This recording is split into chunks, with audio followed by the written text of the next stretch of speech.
Hello my lovelies, welcome back to another amazing video. Today SandPal20 is super proud to present Ceviche de Mariscos. So let's begin. So we're going to start off with our 1 pound pack of mariscos or seafood mix, which is basically a mix of octopus, crab, shrimp, clams, and fish. Now we're going to place a pot on the stove and we're going to bring 2 cups of water to a boil. Once it starts boiling, we're going to add our 1 pound of mariscos or seafood, and we're going to cook this for around 2 minutes. We are basically poaching it because the lemon juice in our ceviche is going to finish cooking it. Now once the 2 minutes are up, we're going to take the mariscos out and we're going to reserve the juice. Now we're going to take a big glass container, and to this container we're going to add half a cup of freshly squeezed lemon, lime, or mandarin-lime juice.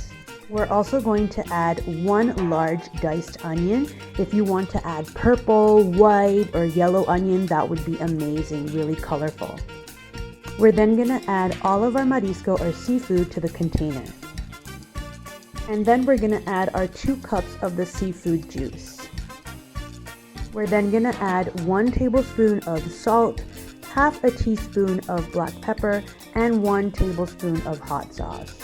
We are then going to mix everything well and allow it to sit overnight in the refrigerator. Once this time has passed, we're going to take a small sample. If it needs more salt, hot sauce, or lemon juice, this would be the perfect time to add it.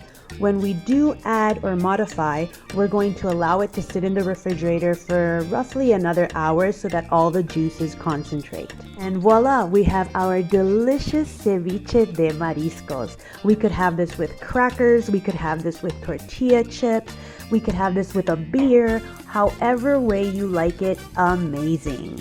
So I want to thank everybody for watching this video today. Please remember to subscribe and also follow us on Instagram at sand.pal20 so you never miss any fun facts. Bye-bye.